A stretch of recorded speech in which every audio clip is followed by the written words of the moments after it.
नमस्कार, बहुत स्वागत है आपका। आप देख रहे हैं आपकी आवाज और आपके साथ मैं हूं आसिफ शेख। आपकी आवाज में आज हम बात करेंगे कोरोना से जंग में अपनी जान को जोखिम में डालकर दूसरों को जिंदगी देने में जुटे स्वास्थ्य कर्मियों की। स्वास्थ्य कर्मचारी हजारों लाखों लोगों को मौत के घाट उतार चुके कोरोना वायरस से सीधा मुकाबला कर रहे हैं, लेकिन बदले में उन्हें कई जगह पर हमलों का सामना करना पड़ रहा है।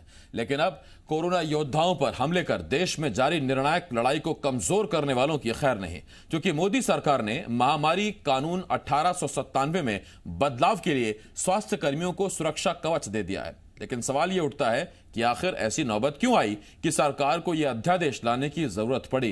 क्यों उन स्वास्थ्य कर्मचारियों का सम्मान करने की अपील की जा रही है जो लोगों की जान बचा रहे हैं? दुनिया में स्वास्थ्य कर्मचारियों का सम्मान किया जाता है, लेकिन क्यों हमारे देश में उनका अपमान हो रहा है? सवाल यह भी उठ रहा है कि क्या इस अध्यादेश से स्वास्थ्य कर्मचारियों पर हमले रुकेंगे और हिंसा की सोच रखने वालों के मन में कानून का खौफ पैदा होगा?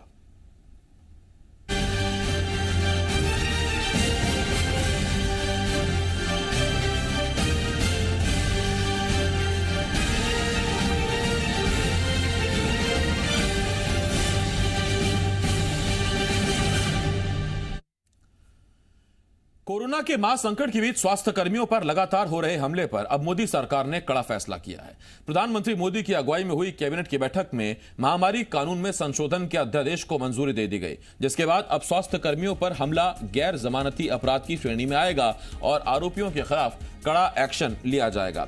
नए कानून में न सिर्फ सजा बल्कि जुर्माना लगाने और संपत्ति को नुकसान पहुंचाने पर दोगुना हर्जाना वसूलने का भी प्रावधान है। मोदी सरकार ने साफ कर दिया कि मेडिकल टीम के खिलाफ किसी भी कीमत पर कोई बदतमीजी, उनका अपमान या हमला बर्दाश्त नहीं किया जाएगा।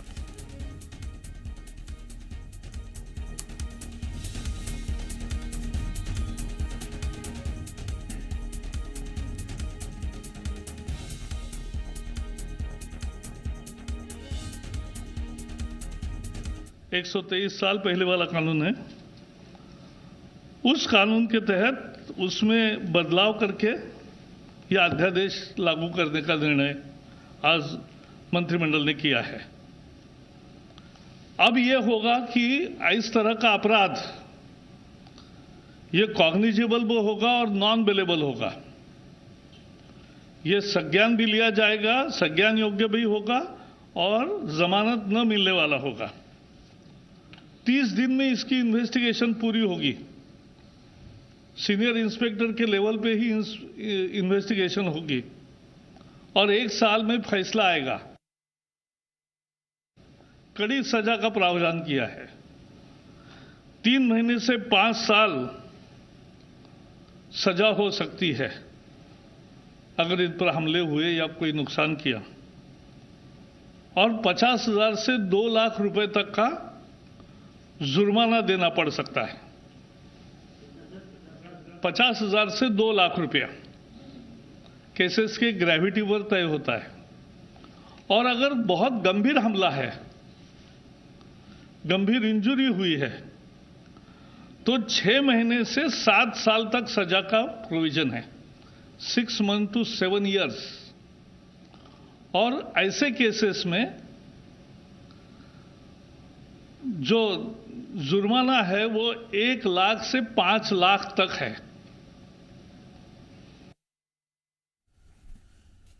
तो ये आप सुन रहे थे प्रकाश जावड़ेकर, जो केंद्रीय मंत्री हैं, उन्होंने बताया कि किस सूरत में कितना जुर्माना या कितनी सजा दी जाएगी। उधर मोदी सरकार ने कोरोना वॉरियर्स को रक्षा कवच दिया है। दरअसल पिछले दिनों देश के अलग अलग हिस्सों से कई ऐसी तस्वीरें सामने आई जिसमें कोरोना से जंग में जुटे स्वास्थ्य कर्मियों की टीम पर हमला किया गया, उन पर पथराव किया गया। ये 3 तस्वीरें देखिए, 3 तस्वीरें। एक तस्वीर है 1 अप्रैल की, इंदौर का ये टाट पट्टी बाखल इलाका है, जब 1 अप्रैल को स्वास्थ्य टीम पर हमला हुआ था। तस्वीरें हमने आपको दिखाई हैं। और दूसरी तस्वीर है मुरादाबाद की, 15 अप्रैल, यूपी के मुरादाबाद में 15 अप्रैल को देखिए किस तरह से वहां पर गली में लोगों, जो पुलिसकर्मी थे, स्वास्थ्य कर्मी थे, उन पर पत्थर ईंटें बरसाई गई थी। और तीसरी तस्वीर ये 18 अप्रैल की देखिए, जहां डॉक्टर पर हमला किया गया था और बताया जा रहा है कि एक शख्स ने वहां डॉक्टर का मोबाइल भी तोड़ दिया था, उसका मोबाइल उठाकर वहां तोड़ दिया था। तो ये तस्वीरें हैं और ये तो सिर्फ चंद तस्वीरें हैं। इंदौर की ही हमने आपको जो तस्वीर दिखाई अभी ये टाटपट्टी बाखल की, इंदौर की तीसरी तस्वीर हम आपको दिखा रहे हैं। इसके अलावा इंदौर के चंदन नगर में ही एक और हमला हुआ था और आज ही की अगर आप बात करें तो उत्तर प्रदेश के अलीगढ़ में भी आज पुलिसकर्मियों पर पथराव हुआ है, हमला हुआ है। तो ये स्वास्थ्य कर्मियों और पुलिसकर्मियों पर जो कोरोना वॉरियर्स हैं उन पर हमले रुकने का नाम नहीं ले रहे हैं। अब केंद्र सरकार ने सजा सख्त कर दी है, जुर्माना बढ़ा दिया है और ऐसे में अब देखना होगा कि क्या इससे हमले रुकेंगे, सम्मान जागेगा स्वास्थ्य कर्मियों के लिए, ये जरा देखना होगा।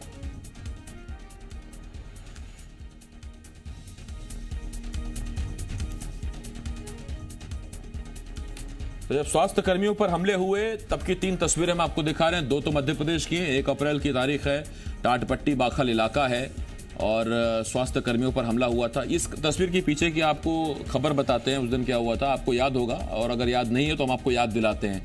1 अप्रैल को दरअसल इस इलाके में टाटपट्टी बाखल इलाके में एक बुजुर्ग महिला संदिग्ध है, कोरोना संक्रमित हो सकती है, ये खबर मिली स्वास्थ्य कर्मियों को। 2 डॉक्टर वहां पर पहुंचे, पीपीई किट में थे और आप देख रहे हैं तस्वीरों में जो नीले रंग की पीपीई किट पहनकर आपको भागते हुए नजर आ रहे हैं, वो दरअसल डॉक्टर उस इलाके में पहुंचे और जब वो महिला को अपने साथ ले जा रहे थे तो लोगों ने इस पर ऐतराज जताया वहां पर और इस कदर ऐतराज जताया कि उन्होंने डॉक्टर पर पथराव कर दिया और देखिए किस तरह से डॉक्टरों को अपनी वहां जान बचाकर भागना पड़ा क्योंकि उन पर पथराव कर दिया गया था। इसके बाद पुलिसकर्मी फिर वहां पहुंचे थे और फिर जाकर मामले को कंट्रोल में किया गया था।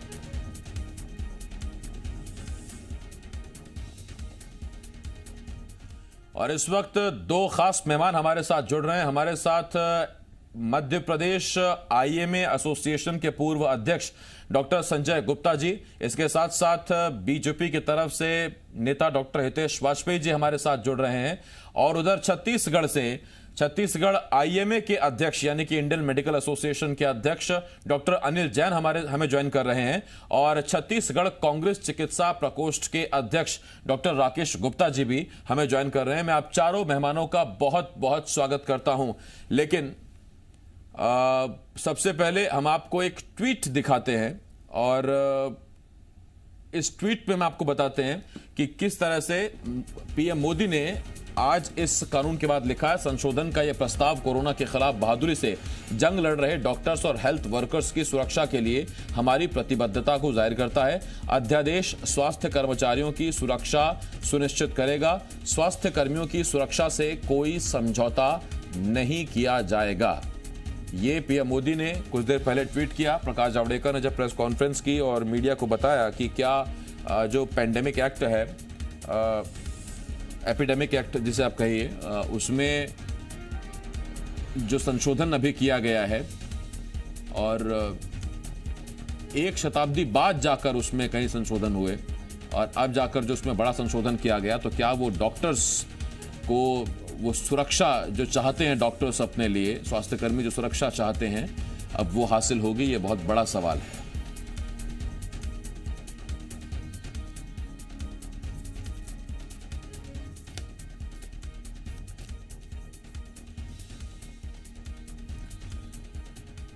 चार खास मेहमान हमारे साथ जुड़ रहे हैं, हमने इंट्रोड्यूस भी कराया आपसे। एक बार फिर मैं आपको बताता हूं, हमारे साथ बीजेपी की तरफ से डॉक्टर हितेश वाजपेयी जी भोपाल से जुड़ रहे हैं।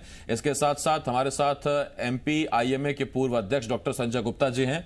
उधर छत्तीसगढ़ आईएमए के अध्यक्ष डॉक्टर अनिल जैन जी हमारे साथ हैं और छत्तीसगढ़ कांग्रेस चिकित्सा प्रकोष्ठ के अध्यक्ष डॉक्टर राकेश गुप्ता जी हमें ज्वाइन कर रहे हैं और रायपुर से मेरे सहयोगी देवेश तिवारी हमें ज्वाइन कर रहे हैं। तो इसके साथ साथ भोपाल से एसोसिएट एडिटर हरीश देवेकर जी भी हमारे साथ हैं। मैं आप सभी का बहुत बहुत स्वागत करता हूं। लेकिन सबसे पहले मैं डॉक्टर अनिल जैन जो अध्यक्ष हैं छत्तीसगढ़ आईएमए के, उनके पास मैं आ रहा हूं। डॉक्टर अनिल, सबसे पहला सवाल तो यही, आईएमए छत्तीसगढ़ का हो, मध्य प्रदेश का हो या दूसरे राज्यों का हो या फिर सेंट्रल का आईएमए हो, लगातार डॉक्टर्स की तरफ से कि यह मांग की जा रही थी कि हम इतना रिस्क लेके लोगों की जान बचा रहे हैं, बदले में थैंक यू छोड़िए हमको पत्थर मिल रहा है।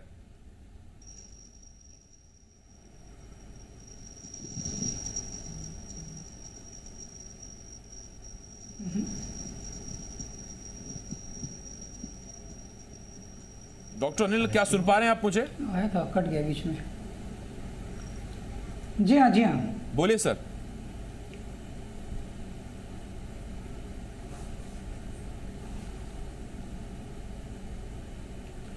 डॉक्टर अनिल, क्या आप मुझे सुन पा रहे हैं? आवाज पहुंच रही है आप तक? जी हाँ, जी हाँ। क्या आज जो नया संशोधन हुआ कानून में, उससे आईएमए, उससे डॉक्टर्स और आप भी क्या संतुष्ट हैं, खुश हैं? अब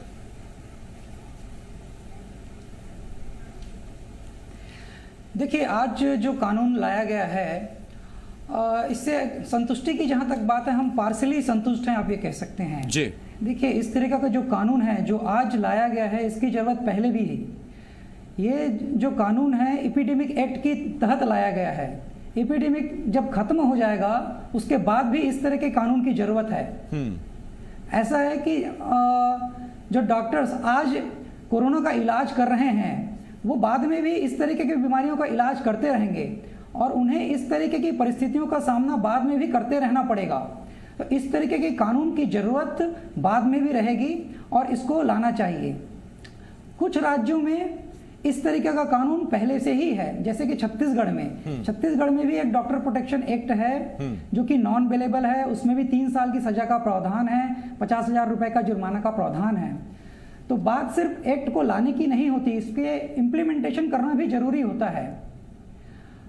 जहां तक सवाल है इस एपिडेमिक का, ये जो बीमारी है ये तो पूरे देश की सुरक्षा का सवाल है। इसमें के लिए तो जब बल्कि राष्ट्रीय सुरक्षा कानून के तहत इस पर कार्रवाई होना चाहिए, न कि सिर्फ एपिडेमिक एक्ट के तहत। इस तरीके का कानून आगे भी लागू रहते ना चाहिए, एपिडेमिक खत्म होने के बाद भी ये चालू रहना चाहिए। बिल्कुल, ये बहुत वाजिब बात आपने कही है। इसका मैं जवाब ले लेता हूं डॉक्टर अनिल। डॉक्टर हितेश वाजपेयी भोपाल से हमारे साथ जुड़े हुए हैं और चूंकि दोहरी भूमिका में हमारे साथ, एक तरफ तो बीजेपी के नेता भी हैं और दूसरी तरफ डॉक्टर भी हैं। डॉक्टर हितेश वाजपेयी साहब, आपसे जो मेरा सवाल है वो ये कि अगर डॉक्टर की सुरक्षा जरूरी है तो वो इस दौर में भी है और कोरोना संक्रमण काल के खत्म होने के बाद भी है। डॉक्टर का अगर सम्मान होना चाहिए तो वो अब भी होना चाहिए और जब कोरोना खत्म हो जाएगा तब भी होना चाहिए। तो इसे एपिडेमिक एक्ट के तहत लाया गया है। ये डॉक्टर अनिल भी इस पर चिंता जता रहे हैं। उनका कहना है कि ये चलते रहना चाहिए और इसमें गलत क्या है?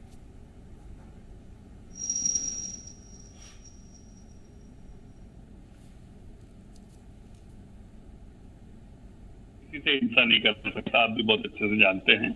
सामान्य व्यक्ति भी किसी दूसरे व्यक्ति को थप्पड़ नहीं मार सकता। बिल्कुल। ये विषय तब भी आया था जब एक कलेक्टर ने एक कार्यकर्ता को मार दिया था, आपको ध्यान हो। तब भी इस पर विस्तृत चर्चा हुई थी। यहाँ तो एक डॉक्टर और मरीज या बाकी समाज के साथ रिश्ते की बात आ रही है।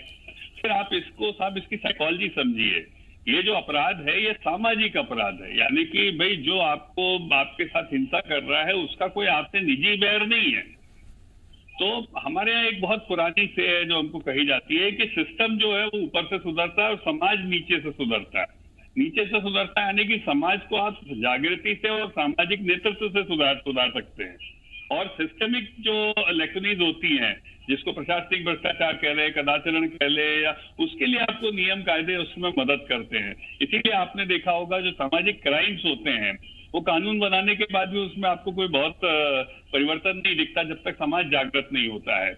अब इसके पीछे, समाज जागृत होने के पीछे ऐसा नहीं है कि देश की राजनीति का कोई हिस्सा नहीं रहा है। मैं इसमें आपको एक उदाहरण देता हूं कि ऐसा क्यों है कि भारत में टेक्नोक्रेट्स को द्वैम दर्जे का माना जाता है। उनकी कोई इज्जत ही नहीं है। मैं आपको पहले ही बता देता हूं। हम आपको भी लें यदि, तो आप लोगों के साथ जिस प्रकार से शाहीन बाग या बाकी और भी दीगर जगहों पर क्लासिफाई करके जिस प्रकार से अटैक होता है, आप भी बहुत अच्छे से इस बात को जानते हैं एज ए पत्रकार। तो कोई कौम छूटी नहीं है। पुलिस है, पुलिस किसी की विरोधी थोड़ी ना होती, लेकिन पुलिस पर हमेशा पत्थर फेंकते कि नहीं फेंकते हैं लोग, सारी दुनिया में फेंका जाता है। तो ये आप समझिए कि समाज को जागृत होना पड़ेगा कि हमारी सुरक्षा के लिए क्या है, और इसमें राजनीतिक तंत्र को भी भाग लेना पड़ेगा। केवल कोरोना के टाइम में हम ये बातें करें अच्छा नहीं है। इसका उदाहरण जो मैंने देना चाहता हूं कि जब 60-65 के समय में देश में बड़े बड़े बांध बन रहे थे, तब इंजीनियर्स की सर्विसेज के लिए लोग ज्वाइन करते थे। तब नेहरू जी के सामने यह विषय आया था, तो इंजीनियर्स को क्लास 1 मान लिया गया था कि जब वो ज्वाइन करेंगे तो क्लास 1 होंगे। और तो अचानक सारे ब्यूरोक्रेट नाराज हो गए थे कि साहब वो तो यूपीएससी का अधिकार है क्लास 1 होना। तो बड़ा समझाने के बाद भी वो आज तक नहीं माने हैं। तो ये आप समझिए कि ये जो क्लासिफिकेशन है, आप जब तक विद्वानों को उनका स्थान नहीं देंगे, वो स्थान आपको मन से देना पड़ेगा आसिफ भाई। आप मान के चलेंगे कि नहीं आसिफ भाई, मन से मानेंगे कि नहीं मेरे मित्र हैं, दिन भर अध्ययन करते हैं, भांति भांति के टॉपिक पे रोज चर्चा करते हैं, और कठिन काम है ये रोज कितना। ये जो मन वाली बात कही ना आपने हितेश वाजपेयी साहब, बहुत विकट है। असली मुद्दा या असली जो चीज है वो दरअसल यहीं से निकल कर आएगी, और दिक्कत ये है कि ये दिखता नहीं है बाहर, ये आदमी के अपने अंदर से आता है। मैं लौटूंगा इस पर आपके पास। डॉक्टर राकेश, मैं आपके पास आ रहा हूं, और राकेश गुप्ता जी, आपसे मेरा एक सवाल है, वो ये, छत्तीसगढ़ हो चाहे मध्य प्रदेश, जैसा डॉक्टर हितेश वाजपेयी साहब ने अभी कहा कि अब तक हमने देखा था कि पुलिस पर किसी प्रोटेस्ट के दौरान पत्थर उन पर फेंके जा रहे हैं, ईंट फेंकी जा रही है, उन बैरिकेड्स के दौरान धक्का मुक्की हो रही है। डॉक्टर्स के खिलाफ अब तक हमने लोगों की नाराजगी इन्हीं मामलों में देखी कि कोई गलत ऑपरेशन का आरोप लगा, कोई गलत इंजेक्शन का आरोप लगा, और उसके बाद आपने हाथ छोड़ दिया, कॉलर पकड़ लिया, मारपीट की। लेकिन ये पहली दफा ऐसा देखने को मिल रहा है कि तब जबकि धरती के भगवान की इस दुनिया को सबसे ज्यादा जरूरत है, तो फिर सबसे ज्यादा निशाने पर वही है। ये समझ से परे है।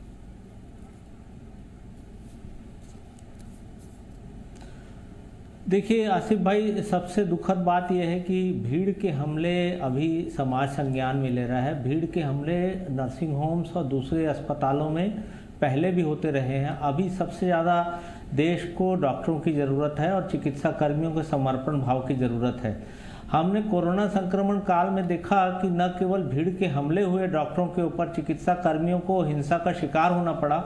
2-3 स्थानों पर ऐसा हुआ कि कोरोना के संक्रमण के कारण जिन डॉक्टरों की मृत्यु हुई, उनके अंतिम संस्कार में भी बाधा आई। ये अभी पिछले हफ्ते की बात है कि भीड़ ने उनका अंतिम संस्कार नहीं होने दिया।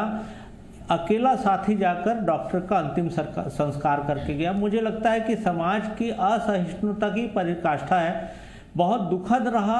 हम डॉक्टर्स इंडियन मेडिकल एसोसिएशन के माध्यम से और दूसरे संगठनों के माध्यम से राष्ट्रव्यापी हड़ताल कर चुके हैं। एक बहुत बड़ी हड़ताल हुई। इसके कारण केंद्रीय सरकार ने संज्ञान लिया कि डॉक्टरों के परिसरों में हमले के लिए एक अलग से कानून बनाया जाएगा, जो अभी करीब करीब ड्राफ्ट होकर केंद्रीय गृह मंत्रालय के पास पड़ा है। लेकिन अब ये स्थिति आई कि जब कोरोना के लिए लड़ने के लिए डॉक्टर्स और चिकित्सा कर्मी अलग अलग मोहल्लों में या अलग अलग दिशाओं में जा रहे हैं, उनके ऊपर हमले हो रहे हैं, उनको काम नहीं करने दिया जा रहा, उनको संशय की दृष्टि से देखा जा रहा है। तो जब हमारे केंद्रीय संगठन ने एक विरोध दिवस का प्रण लिया, जब आज शाम को होना था, तो केंद्रीय सरकार ने इसका संज्ञान लेकर आज हमारे केंद्रीय नेतृत्व से बात की, उन्हें समझाया कि डॉक्टर्स की सुरक्षा केंद्र सरकार के जिम्मे है, और जो 100 साल से पुराना एक केंद्रीय महामारी। ठीक है, मैं इस पर आऊंगा डॉक्टर गुप्ता आपके पास, और हम इसी पर ही चर्चा करेंगे कि अगर कानून बन भी गया तो वो कितना उसका इंप्लीमेंट होगा, उसका कितना फायदा होगा। लेकिन उससे पहले डॉक्टर संजय गुप्ता, मैं आपके पास आ रहा हूं। डॉक्टर गुप्ता, ये देखिए, डॉक्टर्स कोई 10 साल से, 20 साल से, 100 साल से ऐसा नहीं है। चरक सुश्रुत के जमाने से हमारे यहाँ चिकित्सा पद्धति चली आ रही है और हम दुनिया को लीड करते आए इन मामलों में। डॉक्टर्स धरती के भगवान कहे जाते हैं। क्यों अब इस दौर में ये समझ आ रही है या ये जरूरत महसूस हो रही है कि नहीं, डॉक्टर्स बहुत प्रेशियस हैं, बहुत अहम हैं, उनको बचाना है, उन पर हमले ना होने पाए, इसको लेकर हमें सजा देनी है, ये अब महसूस हो रहा है, ऐसा क्यों? सर, ऐसा है कि सबसे पहले तो मैं ये कहूंगा कि हमारे देश के गृह मंत्री एवं भारत सरकार ने इतना तेजी के साथ निर्णय लेकर आज इस वक्त पे, जबकि डॉक्टर्स के ऊपर लगातार हमले हो रहे हैं, उन्होंने ऐसा निर्णय दिया है और एक प्रकार का अध्यादेश लाए हैं जो कि डॉक्टर्स के फेवर में है। इसका स्वागत किया जाना चाहिए। डॉक्टर्स को भगवान कहना तो ठीक है, परंतु आज की परिस्थिति में डॉक्टर्स की भगवान वाली इज्जत रह नहीं गई है, खासतौर से इस महामारी में, जबकि हर जगह डॉक्टर्स जो हैं उनकी पिटाई हो रही है। वो जा रहे हैं, कोई धर्म पूछा जा रहा है, ना जाति पूछी जा रही है, और सिर्फ उन पर हमले हो रहे हैं। तो मेरा मानना ये है कि ये कानून बहुत सही समय पर लाया गया है। डॉक्टर्स को भगवान मत बनाइए, उनको इंसान ही रहने दीजिए। वो एक सेवक की तरह कार्य करते रहेंगे, करते हैं। और मेरे विचार से थोड़ा सा डॉक्टर्स में, जैसा आज मेरी अपनी कम्युनिटी के बाकी लोगों से जो बातचीत हुई है, थोड़ा सा एक लोगों के मन में मलाल है कि ये अध्यादेश एक तरह से संशोधन है 1897 भारतीय एपिडेमिक डिसीज एक्ट के अंदर बजाय के हम चाहते थे कि फुल फ्लैश्ड कानून बने जो इस महामारी के बाद भी कायम रहे और डॉक्टर्स की इज्जत या डॉक्टर्स का जो भगवान वाला स्टेटस है उसको छोड़कर कम से कम उनको भारत के कानून के तहत ऐसी सुरक्षा प्रदान की जा सके कि वे निर्भीकता से अपनी सेवाएं दे सकें, बिना किसी भय के साथ अपनी सेवाएं दे सकें। मैं डॉक्टर गुप्ता इस पर आऊंगा आपके पास। डॉक्टर हितेश वाजपेयी, मैं जानता हूं आप इस पर जरूर कमेंट करना चाहते हैं, लेकिन उससे पहले एक छोटा सा ब्रेक है। मेरे साथ 4 डॉक्टर जुड़े हुए हैं और 4 डॉक्टर यानी 4 धरती के भगवान हैं, तो गुस्ताखी थोड़ी सी, बस एक छोटा सा ब्रेक है, बहुत अहम है, उसके बाद फौरन लौट रहा हूं मैं आपके पास।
ब्रेक के बाद हाजिर आप देख रहे हैं आपकी आवाज, और आपकी आवाज में आज हम बात कर रहे हैं केंद्र सरकार ने एपिडेमिक्स एक्ट 1897 में जो बदलाव किए हैं, संशोधन किए हैं, उसके बाद डॉक्टरों की सुरक्षा कितनी मजबूत हो पाएगी, लोग इसे मानेंगे, ये सजा, ये जुर्माना क्या लोगों को अब मजबूर करेगा कि वो डॉक्टरों पर हमला ना करें, इस पर हम चर्चा कर रहे हैं। 4 डॉक्टर्स हमारे साथ हैं, 2 मेरे सहयोगी हमारे साथ हैं, हम पैनल पर लौटेंगे, लेकिन उससे पहले एक अहम खबर है। श्योपुर के गसवानी इलाके में भी डॉक्टर्स और पुलिस टीम पर हमले का मामला सामने आया है। हमले में एएसआई श्रीराम अवस्थी घायल हुए हैं। गसवानी गांव में गुना से आए एक युवक के छिपे होने की सूचना पर एक टीम युवक का स्वास्थ्य परीक्षण करने गांव पहुंची थी, लेकिन उस युवक के घर वालों ने टीम का विरोध करते हुए उन पर हमला कर दिया। इस हमले में एएसआई श्रीराम अवस्थी घायल हो गए। घटना के बाद एसडीएम और एसडीओपी गसवानी गांव पहुंचे। फिलहाल घायल एएसआई को विजयपुर स्वास्थ्य केंद्र में इलाज के लिए भर्ती करवाया गया है। वहीं आरोपियों के खिलाफ थाने में केस दर्ज किया गया है। पुलिस ने हमले के मुख्य आरोपी को गिरफ्तार कर लिया है।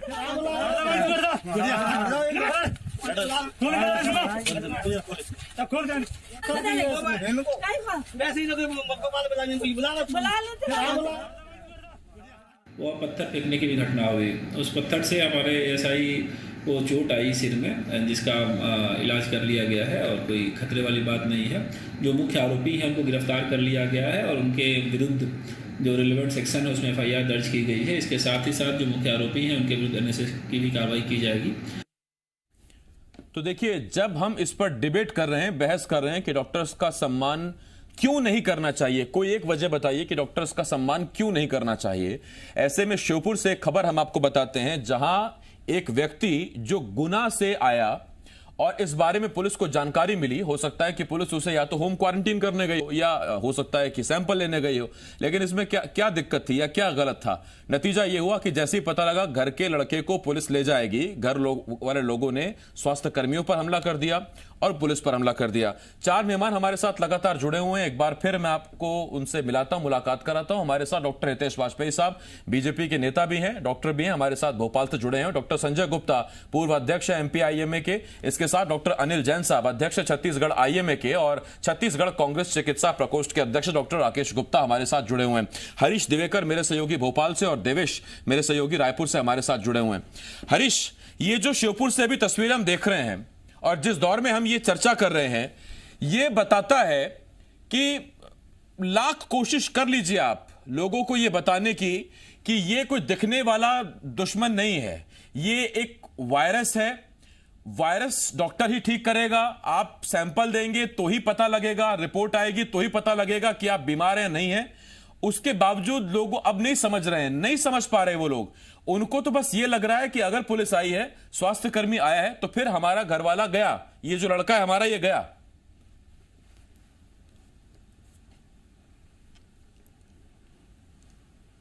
आसिफ, देखिए, जो अभी माहौल है उसको समाज में जागरूकता की बात की जा रही है। एक डर फैला हुआ, क्वारंटाइन को जेल मान रहे हैं, इसीलिए उनको लगता है अगर पॉजिटिव आ गया तो 14 दिन के लिए क्वारंटाइन जाना पड़ेगा और 14 दिन जेल के समान उनको बंद रहना पड़ेगा, अकेले रहना पड़ेगा और घर से दूर रहना पड़ेगा। वहाँ इलाज होगा नहीं होगा, अलग तरह की भ्रांतियां समाज में फैली हुई हैं।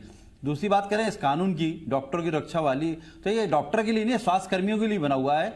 और ये पहला मतलब मामला सामने ऐसा आ रहा है डॉक्टर अपनी जान खतरे में डालकर और लोगों की जान बचाने, समाज की जान बचाने के लिए उनके पास जा रहा है और वहाँ उन पर हमले हो रहे हैं। इसीलिए केंद्र सरकार ने इसको एपिडेमिक कानून के तहत जोड़ा है।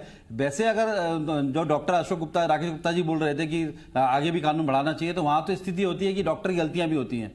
डॉक्टर कभी गलत इंजेक्शन लगाते तो रोज में आगे हमला होता है, पर यहाँ डॉक्टर अपनी जान खतरे में डाल के, अपने परिवार की जान खतरे में डाल के उन लोगों को बचाने जा रहे हैं, उनकी जांच कर रहे हैं, समाज के लिए काम कर रहे हैं। तो एक तरफा मामला है।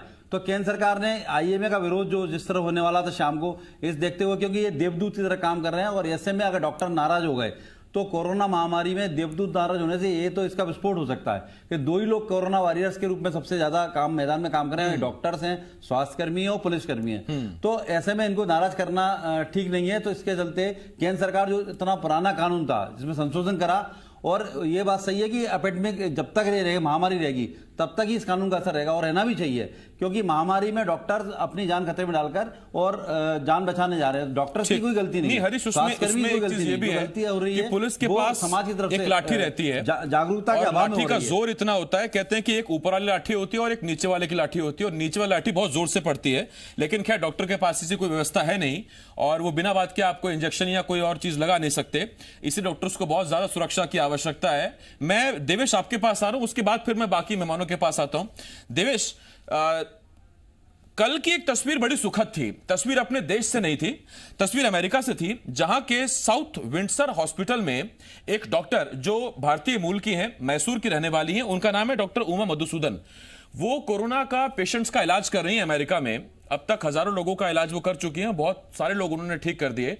नतीजा क्या हुआ कि वहां की लोकेलिटी के जितने लोग थे उसमें पुलिस, फायर ब्रिगेड और वहां के लोग, उन्होंने 100 गाड़ियों का काफिला बनाया सोशल डिस्टेंस करते हुए, और डॉक्टर को उनके घर के बाहर सलामी देती हुई वो गाड़ियां निकली, और वो अपने घर के बाहर पार्क में खड़ी हुई हैं, वहां वो हाथ हिला रही हैं, सैल्यूट ले रही हैं, और सभी उनको सैल्यूट कर रहे हैं। वहां 100 गाड़ियां निकली। एक ये तस्वीर है और एक हमारे यहां की तस्वीर है। आपको लगता है कि हमारे देश के लोगों को, हम लोगों को, हम देशवासियों को इस तरह के कानून और सख्ती की दरअसल आदत है, हमें जरूरत है? देखिए राम, सबसे बड़ा अंतर ये है कि जिस देश की हम बात कर रहे हैं वहाँ पर एजुकेशन का स्तर काफ़ी अच्छा है, और हम जिस भारत देश में जिन बस्तियों की बात कर रहे हैं, क्योंकि अधिकांश हमले जो हुए हैं वो बस्तियों में ज़्यादा हुए हैं, बड़े लोग लापरवाही करते हैं और आसानी से बच भी जाते हैं, लेकिन छोटे जो मोहल्ले हैं जहाँ पर डॉक्टर्स की टीम लोगों की जान बचाने के लिए जा रही है, वहाँ पर हमले हो रहे हैं। उनके एजुकेशन का स्तर भी बहुत खराब है। सबसे बड़ी बात यह है कि एक ऐसा वर्ग है जो अपनी जान देना चाहता है, जो कोरोना से भागना चाहता है, जिसको लगता है कि वो अपने परिवार को कोरोना में फैला लेगा लेकिन अपने आप को ठीक भी हो जाएगा। दूसरी तरफ वो डॉक्टर्स हैं जिन्हें मालूम है कि उस आदमी के पास जाने से एक तो संक्रमण का खतरा, ऊपर से उसके हाथ में जो हथियार है जिस ईंट पत्थर से फेंक करके वो मारते हैं, दूसरा उसका खतरा, उसके बावजूद जान बचाने की जिद के साथ डॉक्टर जा रहे हैं, तो उनको सैल्यूट किया जाना चाहिए। लेकिन सबसे बड़ी बात यह है कि इसको एक सिस्टम जिस तरह से डेवलप किया जाना चाहिए, क्योंकि अगर किसी मोहल्ले की हम बात करें, वहां पर जब टीम जाती है, पुलिस होती है, पुलिस के हाथ में लाठियां होती हैं, डॉक्टर्स के पास जो उनके उपकरण हैं वो होते हैं, सैंपल के लिए टेस्ट किट जो होती है वो होती है, लेकिन उस इलाके के जो सबसे जिम्मेदार लोग हैं, चाहे वो उस पर्टिकुलर जिस इलाके में जा रहे हैं वहां को इन्फ्लुएंस करने वाला छोटा नेता हो, उस इलाके का सरपंच हो, उस इलाके का पार्षद हो, उनकी भी जिम्मेदारी बनती है कि चूंकि उनके मोहल्ले में उनकी चलती है, अगर वहां खड़े हो जाएंगे तो मजाल कोई वहां पर हमला कर दे, या तो वो उकसा रहे हैं या तो शांत बैठे हैं। इन दो कारणों से भी डॉक्टर्स के ऊपर हमला हो रहा है। देवेश, उसमें दिक्कत ये है, उसमें रिस्क ये है कि डॉक्टर पिटे तो पिटे, कहीं ऐसा ना हो कि अगला पार्षदी या विधायकी का चुनाव हार जाए इस कोरोना के चक्कर में। कोरोना तो कल चला जाएगा, विधायकी चली गई, पार्षदी चली गई, फिर क्या करेंगे? ये भी तो डर होगा। देखिए, उनको अपने हार से और अपने मोहल्ले की बदनामी से एक को चयन करना पड़ेगा, नहीं तो नतीजा ये होगा कि इंदौर में नहीं, उसमें फिर ऐसे जनप्रतिनिधियों के लिए चुनाव मुझे लगता है आसान है, बाकी जनता समझ ही लेगी। देवेश, पॉइंट आपका मजबूत था, मैं लौट रहा हूं आपके पास उसमें। डॉक्टर अनिल जैन, एक बार फिर मैं आपके पास आ रहा हूं और मैं आपसे एक चीज जानना चाहता हूं। आपको लगता है कि कोरोना क्या है, कोरोना किसे हो सकता है, और ऐसा कोई सुपरमैन नहीं है अपने यहां जो ये कह सके कि मुझको कोरोना हो ही नहीं सकता? हालांकि जो लोग दावे कर रहे हैं उनका दावा कितना मजबूत है मुझे नहीं पता। कोरोना किसी को हो जाए तो उसे फिर क्या करना है, ये इतना दिखा रहे हैं, इतना हम अखबारों में लिख रहे हैं, हम टीवी पर दिखा रहे हैं, जी मध्य प्रदेश, छत्तीसगढ़ में हम जितनी खबरें दिखाते हैं उससे जुड़ी हुई चीजें ये हम दिखाते हैं, उसके बावजूद अब भी लोगों में या तो भ्रम है या लोग अनजान हैं। और लॉकडाउन में घर पे टीवी भी देख रहे हैं लगातार, उन तक इन माध्यमों से, रेडियो के माध्यम से सरकार, पीएम आते हैं, वो यही बताते हैं, हर चीज बताते हैं, फिर क्यों नहीं जागरूक है लोग?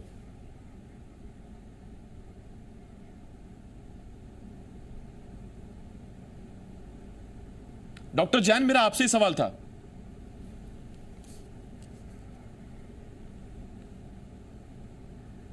देखिए, कोरोना किसको हो सकता है, ये तो किसी को भी हो सकता है, कोई इससे अछूता नहीं है कि इसको कोरोना नहीं हो सकता। चाहे सामान्य आदमी हो, चाहे वो सामान्य आदमी हो, अमीर हो, गरीब हो, इससे कुछ नहीं है, कोरोना किसी को भी हो सकता है। लोगों में जानकारी की कमी है, लोगों में ये भ्रम है अभी भी कि इसको कोरोना नहीं हो सकता, या हम ऐसा रहते हैं या वैसा रहते हैं। लॉकडाउन का पालन तो सभी को करना पड़ेगा। जो भी गाइडलाइंस दी गई है आईसीएमआर के द्वारा, सरकार के द्वारा, राज्य सरकार या केंद्र सरकार के द्वारा, उसका पालन करना जरूरी है और यही गाइडलाइंस हैं, लॉकडाउन है, जिससे कि हम कोरोना से बच सकते हैं। यहाँ बचाव बहुत ज़्यादा जरूरी है क्योंकि ये बहुत तेजी से फैलने वाली बीमारी है। बिल्कुल। और एक रिपोर्ट में यह भी आया कि एक कोरोना संक्रमित अगर उसे हमने क्वारंटीन नहीं किया, आइसोलेट नहीं किया, तो वो कुछ दिन में 406 के आसपास का एक WHO ने फैक्ट दिया था कि 406 लोगों को वो इस पर संक्रमित कर सकता है। डॉक्टर हितेश वाजपेयी, मैं आपके पास आ रहा हूं। मध्य प्रदेश में आज ही की खबर है, एक व्यक्ति जिसके पिताजी को कोरोना पॉजिटिव था, उनकी मृत्यु हो गई। आज उसने अपने पिता को मुखाग्नि देने से मना कर दिया डर की वजह से, और उसने प्रशासन को यह बोला कि ना तो मुझे PPE किट पहननी आती है, ना मुझे वो तरीका प्रॉपर आता है कि इसको उतारना कैसे, आप ही मेरे पिताजी का अंतिम संस्कार कर दीजिए। ये अपने सनातन धर्म के हिसाब से भी देखें तो बहुत बड़ी घटना है ये, कि बेटा होते हुए भी मुखाग्नि नहीं दे रहा है। तो ये खौफ है, ये डर है, ये अज्ञानता है, और एक तरफ तो इतना डर दिखाई दे रहा है और दूसरी तरफ घर में अगर कोई संदिग्ध है तो हम उसके सैंपल के लिए उसका सैंपल नहीं देंगे, हम डॉक्टर को पत्थर मारेंगे लेकिन सैंपल नहीं देंगे। एक तरफ ये स्थिति है। देखिए आसिफ जी, ऐसे बहुत सारे उदाहरण हैं, तो इसलिए मैं उसके पीछे नहीं जाना चाहता कि समाज की किंवदंतियां हैं। एक हॉस्पिटल ऐसा है जहां 30 लाशें रखी हुई थी, ये मैं आपको बता रहा हूं, ये भारत का नहीं है, और उन 30 लाशों को क्लेम करने उनके घर के वाले कोई नहीं आ रहे। यूरोप के देश की बात कर रहा हूँ, संजय गुप्ता जी बहुत अच्छे से जानते हैं, ना मैं उस देश का नाम लेना चाहता हूँ, ना अस्पताल का लेना चाहता हूँ। तो भारत की बुनियाद तो फिर भी बहुत मजबूत है। मैं तो आसिफ जी एक बात कहना चाहता हूँ, जो आपके मित्र ने, आपके साथी ने कह दी, इस देश में चलती किसकी है? बस यहीं से सब गड़बड़ और सारे आपकी चाबी छुपी हुई है। इस देश में उनका कहना चलती किसकी है, तो पार्षद की चलती है, सरपंच की चलती है। तो हमने ये देश जो है ना, यहाँ पर ताकतवर लोगों की पूछ होती है, और कौन ताकतवर है ये आप समझ गए। यहाँ पर योग्यता की पूछ जिस दिन होने लग जाएगी, जिस दिन संजय गुप्ता जी को ये नहीं बोलना पड़ेगा कि मैं पल्ला पल्ला से जुड़ा हुआ हूँ, और वो जब निकलेंगे तो बोलेंगे नहीं साहब, संजय गुप्ता जी यहाँ के सबसे अच्छे यूरोलॉजिस्ट में से एक हैं, मेरे को उस दिन की तलाश है। और बहुत दुर्भाग्य से बात बोल रहा हूँ, यही कारण है। आप सब भूल जाइए, कोरोना तो सब निपट जाएगा, चले जाएगा, और सब लड़ेंगे इससे और हरा देंगे। लेकिन इस देश में कोरोना से पहले 100 में से 55 डॉक्टर्स देश छोड़ देते थे। ये आंकड़ा है लोकसभा के पटल पर दिया हुआ, मैं आपसे कई बार चर्चा कर चुका हूं इस विषय के ऊपर, और मैं आपको बता रहा हूं, इस कोरोना ने जो आईना दिखाया है डॉक्टरों को, इसके बाद आप मान के चलिए मेरे दोस्त कि 100 में से ये 55 का आंकड़ा बढ़ेगा। क्योंकि आप जब एक वर्ग को हतोत्साहित कर देंगे, जो सक्षम है, योग्य है, पढ़ना लिखना चाहता है, उसको थोड़ा चुनाव लड़ना है साहब, उसको यहाँ पे चलना नहीं है, उसके चलाना नहीं है, उसको जो उन्होंने कहा ना, तो इस देश में योग्यता का सम्मान करिए। This is not the question of doctors only. और एक जो बात मैं IMA के मित्रों को क्लियर करना चाहता हूं कि आज वर्तमान में इस देश में डिजास्टर मैनेजमेंट एक्ट लागू है, और इसीलिए उसमें संशोधन के तहत ये काम किया जा रहा है। जहां तक आपने जो बात कही है कि इसके बाद तो डॉक्टर प्रोटेक्शन एक, डॉक्टर गुप्ता को भी याद होगा, वो हमारे साथ थे भी उस समय जब हमने मध्य प्रदेश में शुरुआत करी थी इसकी, और मध्य प्रदेश में बहुत पहले यहाँ पर भी लागू हो चुका है। तो मैं आपको ये बताना चाहूंगा, कानून तो रहेंगे, और ये आप भी जानते हैं, आप लीगल केसेस करते हैं, बहुत अच्छे से जानते हैं। हमने भी OPD में थप्पड़ खाए हैं साहब, हमने भी खाए, हम आपके सामने आज बैठे हुए हैं, जो तथाकथित रूप से आपको ताकतवर लिखते हैं, लेकिन एक डॉक्टर के रूप में खाए, नेता के रूप में हमको कोई नहीं मारता। तो इस देश में जब उल्टा हो जाएगा, मैं नहीं कह रहा हूं कि नेताओं के साथ आप ऐसा व्यवहार करें, लेकिन यदि आपको पता लग जाए, मैं इस पर एक छोटा सवाल आपसे पूछना चाहता हूं। तो क्या व्यवस्था यह है कि आप MBBS की डिग्री लीजिए, MD की डिग्री लीजिए, तब दो नाम के आगे 2 अक्षर लगते हैं डॉक्टर, और तब जनता आपको पीटती है। लेकिन आप कोई डिग्री मत लीजिए, आप नेता हो जाइए, आपके नाम के पीछे कोई 3 अक्षर का कोई भी पार्टी का नाम जुड़ जाए, कुछ भी, उसके बाद आप सम्मानित हो गए। ये फर्क महसूस होता है क्या आपको? अरे आप तो साहब सीट बेल्ट मत लगाइए, हेलमेट मत पहनिए, आप लिख दीजिए पट्टी के ऊपर, कोई नहीं रोकेगा आपको। ये मैं आपको बता रहा हूं, मैं कोरोना नारंगी कैसी भी पट्टी हो, उस पट्टी होनी चाहिए, सबके होना चाहिए। तो मेरा मानना यह है कि देश में जिस दिन योग्यता का आप सम्मान करोगे, आपकी डिग्रियां आसिफ जी वो आपका परिचय देंगी, ये पढ़ा लिखा आदमी है साहब, ये सभ्य आदमी है, उस दिन लोग सभ्य होना चाहेंगे। मैं लौट रहा हूं आपके पास, होगा इस बात। मैं लौट रहा हूं हितेश वाजपेयी साहब आपके पास। डॉक्टर संजय गुप्ता, मैं आपके पास आ रहा हूं, और मेरा आपसे वही सवाल है जो हितेश वाजपेयी जी से मैं पूछ रहा था। तो क्या कोई जरिया समझ में आता है आपको? आप बहुत पढ़ाई की है, जाहिर बात है, इतना तजुर्बा है आपको, क्या कोई जरिया समझ में आता है कि कैसे किसी से सम्मान करवाया जाए? सम्मान किया जाए ये तो हमने सुना है आज तक, अब सम्मान करवाया कैसे जाए इसका कोई है क्या तोड़? कोई है आपके पास आइडिया इसका?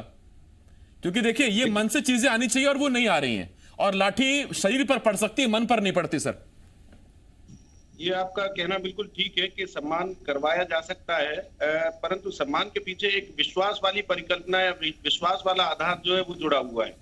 यदि आपका विश्वास है, मरीज का विश्वास है, तो डॉक्टर का सम्मान तभी तक रहता है, परंतु ये विश्वास धीरे धीरे करके इस समाज में कम होता चला जा रहा है। तो अभी जो महामारी की बात है, इसके अंदर ये बिल्कुल अलग मुद्दा देख रहा हूं मैं, और महामारी के पूर्व का जो डॉक्टर्स के साथ जो व्यवहार चल रहा था वो एक बिल्कुल अलग चीज है। तो हम इन दोनों टॉपिक्स को आज मर्ज ना करें तो ज्यादा अच्छा रहेगा। जो महामारी के समय डॉक्टर्स के ऊपर हमले हो रहे हैं, ये जो पूर्व में भी आपके कुछ वक्ता लोग बोल चुके हैं कि ये समझदारी की कमी है। लोग क्वारंटीन से बचना चाहते हैं, मेडिकल टीम को देखकर, पुलिस की टीम को देखकर वो हमला कर देते हैं। लेकिन अगर मैं इसके पूर्व की बात करूं तो डॉक्टर जितना पढ़ने लिखने के बाद जब इस फील्ड में आता है और एक सेवा का भाव लेकर के आता है, उतना समाज ने उसको सम्मान नहीं दिया। इस बात से, डॉक्टर हितेश वाजपेयी की बात से मैं पूर्णतया सहमत हूं। अब मुद्दा एक अलग है, चूंकि आज हम उस टॉपिक पे बात नहीं कर रहे हैं, तो आज का टॉपिक जो है वो आपका जो ये बताता है कि आज का कानून जो ये बनाया हुआ है, इस कानून से कितनी इन हमलों के ऊपर रोकथाम हो पाएगी। मेरा मानना यह है कि कानून बन गया वो अपनी जगह है, परंतु आज भी लोगों की समझ को चुनौती दे पाना बहुत मुश्किल है, क्योंकि जब तक पब्लिक समझदार नहीं होगी और पब्लिक के बीच में जो नेतागण हैं, उनके जो प्रतिनिधि लोग हैं, वो उनको समझाएंगे नहीं कि इसमें कोई बुराई नहीं है, तब तक ये नहीं हो सकता है। डॉक्टरों पे हमले तब तक नहीं रुकेंगे। और मेरा मानना यह है कि सभी वर्ग के प्रतिनिधियों को, नेताओं को, सबको सामने आना पड़ेगा, उस मोहल्ले की जिम्मेदारी लेना पड़ेगी, लोगों को समझाना पड़ेगा कि अभी भी कहीं ना कहीं मुझे लगता है कि राजनीति घुसी हुई है इन हमलों के पीछे। उस राजनीति को खत्म करना पड़ेगा, तभी हम लोग जो अपना कार्य निर्भीकता पूर्व कर पाएंगे। नहीं, देश में सर दिक्कत तो यही है, अगर दाल में नमक कम है तो उसके पीछे भी कुछ ना कुछ राजनीति जरूर होगी, वरना ऐसी दाल काली नहीं हो जाती देश में हमारे। खैर, मैं लौट रहा हूं उस पर आपके पास डॉक्टर गुप्ता, लेकिन अगला सवाल जो मेरा, डॉक्टर राकेश गुप्ता जी, मैं आपके पास आ रहा हूं, और एग्जैक्टली वही सवाल करीब करीब मैं डॉक्टर राकेश आपसे पूछना चाहता हूं। मेरा सवाल आपसे यह है, क्या आप ये महसूस करते हैं कि कोरोना काल में इस दौरान, देखिए हमले हुए हैं, उसकी तस्वीरें भी हम आपको दिखा रहे हैं, और वो हमले बहुत निंदनीय है, उनकी जितनी निंदा की जाए उतना कम, लेकिन आपको क्या ये महसूस होता है एज अ डॉक्टर कि कोरोना काल में देश के बहुत बड़े वर्ग में डॉक्टर्स के प्रति एक नया सम्मान जागा है, और ये नया सम्मान है ये बहुत ऊंचा है? आप दरअसल कहते हैं ना जैसे कि दिक्कत में ही हमें किसी की अहमियत समझ में आती है, तो आपको ये महसूस होता है एज अ डॉक्टर कि ये एक नया सम्मान और एक नई चीज जागी है डॉक्टर्स के लिए, ये हमलों से इतर अगर मैं बात करूं तो? देखिए आसिफ भाई, पिछले कुछ वर्षों में ऐसा दुर्घटनाएं हुई हमारे प्रोफेशन के साथ कि लगातार डॉक्टर का सम्मान समाज में कम होता गया। इसके पीछे बहुत सारे कारण हैं, मैं कारण में नहीं जाना चाहता, लेकिन ये ऐसा वक्त है, देश पे आपदा का वक्त है, लेकिन सबसे अच्छा डॉक्टर प्रोफेशन के साथ ये हुआ कि उनको अपनी समर्पण की भावना देश के सामने साबित करने का एक ऐसा अवसर मिला है जो शायद देश में डॉक्टर के सम्मान को बहुत पुनर्स्थापित कर देगा। और मुझे लगता है कि ये डॉक्टर के प्रोफेशन के साथ करीब करीब यह वक्त जरूरी था कि वो साबित कर पाते कि जो हमने शिक्षा पाई है, देश की मिट्टी का कर्ज चुकाने का सबसे अच्छा मौका है। और मैं ये विनती करना चाहूँगा कि देश के नेतृत्व से, सामाजिक कार्यकर्ताओं से और जनप्रतिनिधियों से कि हम जो साबित करना चाहते हैं उसके लिए हमें सुरक्षित वातावरण दिया जाए। हम देश को अपनी शिक्षा और अपने कर्म से बाहर निकाल लेंगे, ये हमारा विश्वास है। हमारे साथ चिकित्सा कर्मी, हमारे साथ पूरा प्रशासन, हमारे साथ पूरे पुलिसकर्मी उतने ही सेवा भाव से जुड़े हुए हैं जिस प्रोफेशन को हमेशा शक की दृष्टि से समाज देखता जा रहा है। हम लोग वैसे नहीं थे जो समाज ने हमें दिया है, लेकिन फिर से हम चाहते हैं कि जो आपदा का समय है वो हमें साबित करने दिया जाए और देश का नेतृत्व और समाज ऐसे हमें उपकरण दे, हमें साधन दे, संसाधन दे, ताकि हम जल्दी से जल्दी कोरोना संक्रमण से इस देश को फ्री कर पाएं। जैसी शिक्षा दी जाती है समाज सेवियों द्वारा या जनप्रतिनिधियों द्वारा प्रोफेशन के प्रति, अब उसमें शिक्षा के रुख में परिवर्तन का समय है। हमने साबित किया है और हम चाहेंगे कि समाज हमें बदले में वही समर्पण का भाव दे जो हम देश को दे रहे हैं। ठीक, मैं डॉक्टर गुप्ता आपके पास आऊंगा, 1 मिनट। हरीश जी, मैं आपके पास आ रहा हूं। हरीश, मेरा जो आपसे सवाल है वो ये कि जंग के मैदान में जो फौजी होता है, उन फौजियों के बीच कोई नर्सिंग असिस्टेंट या डॉक्टर होता है और वो अपने घायल मरीज को उठाने अगर जाता है तो बाकी साथी उसको कवर देते हैं, कवर फायर देते हैं उसको, ताकि उसे गोली ना लगे। वो अकेला है जो डॉक्टरी का ज्ञान रखता है और वो पूरी बटालियन में लोगों को बचा सकता है। ये जंगे मैदान में रणनीति होती है। हमारे यहां अभी स्थिति यह है कि न तीर से, न तलवार से, न गोली की बौछार से कोरोना मरेगा, तो डॉक्टर की मार से, डॉक्टर की दवाई से। और उसके बावजूद भी अब स्थिति यह है कि जहां से डॉक्टर गुजरे, बजाय उनके सम्मान में अगर पत्थर बरसते हो तो फिर शायद और शायद यही एक आखिरी तरीका है जो आज आजमाया गया है। बिल्कुल आसिफ, आपने सही कहा और ये तरीका उसको देखते आजमाया गया कि अगर ये हतोत्साहित हो जाएंगे तो कोरोना को रोक पाना बहुत ही नामुमकिन हो जाएगा और इनका उत्साह कम ना हो, इसको देखते हुए निर्णय लिया गया, संशोधन किया गया। अभी हितेश वाजपेयी जो इशारा कर रहे थे आसिफ, मैं बताना चाहूंगा, वो इशारा उनका कहना था ठीक है पब्लिक है, कमजोर लोग कर रहे हैं, लेकिन ताकतवर लोग जो हैं वो भी डॉक्टरों को कमतर समझ रहे हैं। उनका इशारा चूंकि भाजपा में है, खुल के नहीं बोल सकते और चूंकि डॉक्टर भी हैं तो अपनी बात भी नहीं दबा सकते। उन्होंने इशारे में कहा, उनका इशारा राजगढ़ कलेक्टर से था और राजगढ़ कलेक्टर ने जिस तरह से डॉक्टर को गधा तक कह डाला और बेमूर्ख तक कह डाला और सीएमएचओ करके एक जो सीएमएचओ दूसरे डॉक्टर हैं उनसे तू तड़क कर डाली, उसको लेकर जो माहौल खड़ा हुआ, अंत में कलेक्टर से वापस माफी मंगवा के वापस डॉक्टर को मामला सेटल कर दिया गया। लेकिन डॉक्टरों के दिल में कहीं ना कहीं इसका दर्द है और वो दर्द शायद हितेश वाजपेयी के दिल में भी है, लेकिन चूंकि भाजपा के एक बड़े पदाधिकारी हैं और भाजपा के एक वरिष्ठ नेता हैं, इसलिए शायद वो खुल के नहीं बोल सकते। अब दर्द इनका ये भी है कि जो वरिष्ठ जो ब्यूरोक्रेसी है वो भी डॉक्टर को नहीं समझ रही है। चलिए, और उसमें डॉक्टर्स पर किस तरह की भाषा का इस्तेमाल किया जा रहा है, तुम्हें डिग्री किसने दी, तुम मूर्ख हो, वो खैर उन पत्र में लिखा हुआ है, वो जो आरोप है। मैं लौट रहा हूं आपके पास। देवेश, एक छोटा सवाल मेरा आपसे, देश में ये जो बहुमत है ना, ये बहुत इंपॉर्टेंट है।